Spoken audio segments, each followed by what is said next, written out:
Rises on the storm. There's a motherfucking games. If you wanna play so hard in the games, it's Rises on the storm.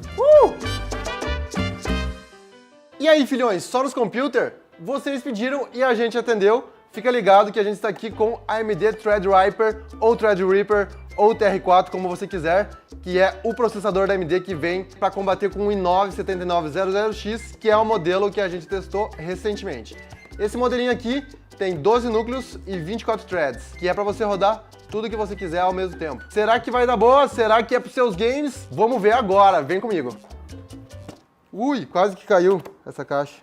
Bom, mas antes da gente fazer umas gincanas bem legais e também os testes que você quer ver, eu particularmente quero ver mais as gincanas, a gente tem que entender que qual que é a boa desse AMD Threadripper. Afinal de contas, para que tantos núcleos? Quem que quer tudo isso aí no jogo? Quem que quer essa parada? Então, essa CPU aqui ainda tem a mesma arquitetura que o Ryzen 7 e o Ryzen 5. O que significa o quê? Que ele é foda pra caralho. A gente tá tratando aqui de uma CPU ainda para desktop, só que ao invés de ser voltada para os entusiastas, é voltada para um segmento entusiasta premium criado aí para o Core i9 e para o Threadripper. A pira aqui é rodar tudo ao mesmo tempo, ou seja, você pode jogar, transmitir online, codificar vídeos, renderizar aquele projeto do Premiere, passar café, minerar Bitcoin, etc e tal. Tudo motherfucking very beautiful, porque são 12 núcleos e 24 threads, ou seja, são 24 tarefas que demandam muito poder e que ele consegue executar ao mesmo tempo. E como é que esse AMD Ryzen Threadripper faz tudo isso ao mesmo tempo? Bom, aqui dentro, além dos 12 núcleos, a gente tem a gente tem 32 MB de memória cache em nível L3, 6 MB de memória cache em nível L2 e 1 MB de memória cache em nível L1. Isso significa o quê? Que cada núcleo tem muita memória disponível para rodar várias tarefas, o que significa que ele não precisa recorrer a outros componentes do computador para continuar as suas ações. E seguindo aí a premissa de entregar benefícios para geral, a AMD liberou aqui no 1920X vários recursos para você fazer overclocking e tunar o seu processador conforme necessário. Na questão aqui de comunicação com outros dispositivos, o 1920X tem 64 linhas no PCI Express, ou seja, são aqui 48 linhas do PCI Express só para comunicação com placas de vídeo, 12 linhas para comunicação com dispositivos M2 e mais 4 para componentes do tipo PCI.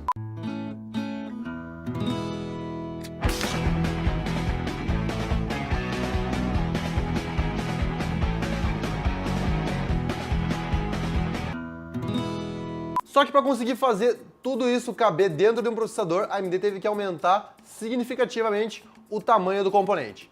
Ele tem praticamente o dobro aí do tamanho de um Ryzen comum, se não mais, e também, além disso, aumentou muito a quantidade de pinos. O Ryzen antigo tinha 1.331 pinos e o novo tem 4.094 pinos. Nossa, eu acertei de primeira, é muitos pinos. É pino que não acaba mais, é aquela pinada forte. Você que usa o Pinterest, que gosta de pinar, pino é aqui ó, Ryzen on the Storm. E com essa mudança rola também uma alteração no socket. Então aqui, em vez de usar o AM4, ele usa o socket TR4, que é exclusivo para a série Threadripper, ou Threadripper. E seguindo na concorrente, a AMD também alterou o estilo da pinagem do processador, que agora é o LGA, ou seja, os pinos ficam na placa-mãe e o processador tem apenas os contatos, o que é diferente do Ryzen comum que usa o tipo PGA. E as placas também tiveram que mudar muito, afinal de contas, com um socket muito maior, é preciso fazer uma reestruturação no design do produto, que agora também acomoda memórias do tipo Quad Channel, com 8 slots de memória RAM, 4 de cada lado. Mas falando do socket ainda, essa mudança gerou um problemão na questão da refrigeração. Afinal de contas, ele é muito maior e não existem water coolers pronto para ele. Quer dizer, existem alguns que são compatíveis, mas não quer dizer que eles são fabricados especialmente para o tipo TR4. Então, o que acontece atualmente é que você tem que fazer alguma gambiarra para conseguir encaixar no seu processador o seu water cooler. E para resolver essa parada, a AMD mandou um suporte já preparado para a furação da placa-mãe. Só que o que acontece é que você vai ter que fazer alguma modificação no water cooler, ou seja, tirar o suporte antigo e colocar um novo, de forma que ele encaixe corretamente em cima do seu processador. Só que ainda assim tem umas partes da CPU que não fazem contato diretamente com o dissipador. Isso significa o quê? Numa CPU que a gente tem aqui, que tem TDP de 180 watts e clock de 3,5 GHz, que em algumas vezes pode chegar até 4 GHz, pode haver algum problema na questão da temperatura. Mas isso é um detalhe que a gente vai ver daqui a pouco quando a gente comentar efetivamente sobre temperatura. Então, dito tudo isso, bora botar para quebrar, que eu quero ver o Threadripper detonando com o Core i9. Então, para esses testes, primeiramente, é importante colocar a sua vestimenta gamer. Eu vou colocar aqui o meu moletom da série Strix, preparado para debuiar nos games, tá ligado? Você que é um cara games, você tem que começar com uma boa apresentação, entendeu? Tem que começar impressionando os competidores, tem que intimidar, entendeu? Tem que rodar assim, ó, de touca. Cadê meu óculos, produção? Traz... Ah, não, esse aqui, o óculos de sol, que eu quero ficar na pinta realmente, entendeu? É isso aqui, ó. O gamer que é gamer, ele tem um computador com muito LED e uma vestimenta irada, insana.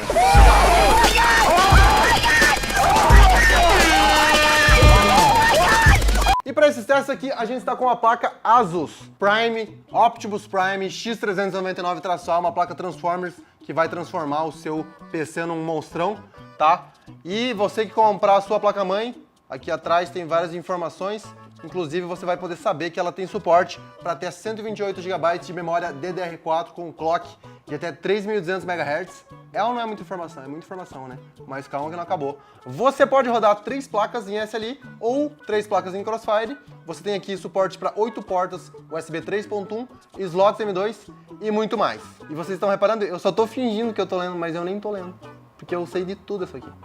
Que é o mago dos hardwares, Fábio Jordan. Com vocês. Mas dando continuidade aqui, eu só queria deixar aqui o nosso muito obrigado para a Asus por ter conseguido tanto essa belezinha, quanto por ter dado aquela força com a CPU aqui da AMD pra gente. A Asus que fez aí o contato com a AMD e enviou tudo num pacote só pra gente trazer esse review esperto pra vocês. Seja o que você quiser ser, use uma Asus, é isso. Essa é a propaganda do dia. Só que não é propaganda porque ninguém me pagou nada. Mas se quiserem depositar, segue aqui embaixo já o número da conta, já faz aquele depósito esperto. Muito obrigado. Além dessa placa-mãe da Asus, temos aqui na nossa configuração gamer as mesmas peças que a gente usou no review do Intel Core i9. Ou seja, temos a placa de vídeo GeForce GTX 1080 Ti, a versão de fábrica da NVIDIA, um SSD Intel 540 Series, 16 GB de memória RAM DDR4 da Corsair, porém há um detalhe que a gente trocou o watercooler do Ryotaro Bifrost pelo watercooler Corsair H110i, que é um modelo compatível com o suporte do Threadripper, certo? Então vamos voltar para cá. Então, devido ao tipo do produto, a AMD oferece 2 tipos de perfis no aplicativo Ryzen Master. Então, se você comprar um Threadripper 1920X, você tem a opção de ativá-lo como modo Creator ou modo Jogos. O modo Creator é voltado para aplicações que exigem múltiplos núcleos, então é renderização de imagens ou vídeos, e o modo Jogos é mais voltado para a jogatina, é bem óbvio, né? Então, no nosso caso aqui, nos testes, a gente rodou todos os testes, inclusive os jogos, no modo padrão, que é o modo Creator. Então, talvez haja alguma divergência de resultados caso você rode algum jogo no modo Games na sua casa. Então, e a rapidez aí do 1920X para renderização de imagens é realmente surpreendente. Ele ultrapassa o Core i9 7900X nos testes do Cinebench. Ocorre, no entanto, que esses mesmos resultados não são vistos no programa Realbench, que faz uma mescla de outras tarefas. Então, no caso das imagens, ele ainda roda super bem no Realbench, mas como a gente tem outras tarefas que não necessariamente são otimizadas para esse aplicativo, ele tem um desempenho um pouquinho pior. Isso quer dizer que ele é excelente nas atividades múltiplos núcleos, mas você não pode esperar que ele vai superar o i9 em toda e qualquer tarefa. De qualquer forma, é um bom trabalho da AMD nesse ponto, mas a gente não pode afirmar que ele é supremo em todos os quesitos para a renderização. E já nos testes do PCMark, o Ryzen 1920X apresenta resultados muito parecidos com o do Ryzen 7 e fica então abaixo do Core i9. Isso quer dizer que nas tarefas do dia a dia, pelo menos no modo Creators, ele deve apresentar um desempenho levemente inferior para as suas atividades. Não quer dizer que ele vai ser fraco, até porque ele é bem mais forte do que qualquer CPU básica de desktop, mas você não pode esperar o mesmo desempenho do Core i9, que consegue aparentemente distribuir de forma mais inteligente os seus recursos, tanto para as tarefas de renderização quanto para as tarefas básicas. Meu Deus, nossa, está muito quente aqui, hein? Será que é esse processador de 12 núcleos que está me fazendo deixar assim? Nossa.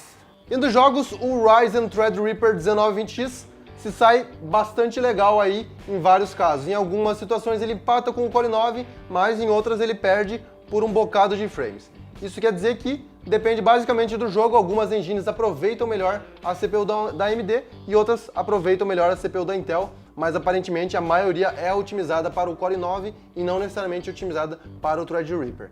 De qualquer forma, é uma CPU que vai rodar os seus jogos super tranquilo, seja com uma 1080 Ti, com uma Titan ou com uma Radeon RX 580. É claro que ele é um processador monstro, então não tem muita dúvida sobre ser uma boa CPU para jogos ou não, já que ela vai rodar efetivamente. A única coisa é que num comparativo vai perder por 1 ou 2 frames em alguns casos. Na parte de consumo, o Threadripper 1920X faz um trabalho muito bom e fica dentro do prometido pela AMD. Ou seja, o TDP é de 180 watts e nos nossos testes ele consumiu no máximo 179 watts, rodando com todos os núcleos ativados em função máxima. Já nas tarefas do dia a dia, então se você vai navegar, escutar musiquinha ou fazer outras tarefas básicas que não vão ativar todos os núcleos, ele deve consumir cerca de 40 ou 50 watts. O consumo dos núcleos é menor, mas o consumo geral da CPU é nessa faixa dos 40 ou 50 watts. Mas olha, mesmo sendo um gastão, o AMD Threadripper 1920X não esquenta muito. Tudo bem que a gente está tratando aqui de um water cooler parrudo, que é o Corsair H110i, então a média realmente ficou ali nos 65 graus Celsius, mantendo boa estabilidade e boa performance, isso usando os 12 núcleos ao mesmo tempo. E no dia a dia ela vai ficar na casa dos 30 ou 40 graus Celsius. E no fim das contas, o AMD Ryzen Threadripper 1920X é uma CPU que manda muito bem e consegue realmente encarar o Intel Core i9 7900X em várias atividades. A questão é que o Core i9 aparentemente faz um trabalho muito similar, com menos recursos e também com menos energia. Só que a CPU da AMD leva uma boa vantagem na questão do preço. Enquanto o Core i9 7900X, que é uma CPU de 10 núcleos, custa $1.000, o AMD Threadripper 1920X, que tem 12 núcleos, custa $800. Ou seja, você leva 2 núcleos a mais por $200 a menos. Aqui no Brasil a diferença é de cerca de 400 ou 500 reais, o que ainda é bastante significativo para você que vai usar múltiplos núcleos. Ainda é uma boa aposta aqui para o mercado brasileiro. O pepino é que a AMD usa um socket diferente para o seu produto, o que significa que você só pode ter um Threadripper se você mudar de placa-mãe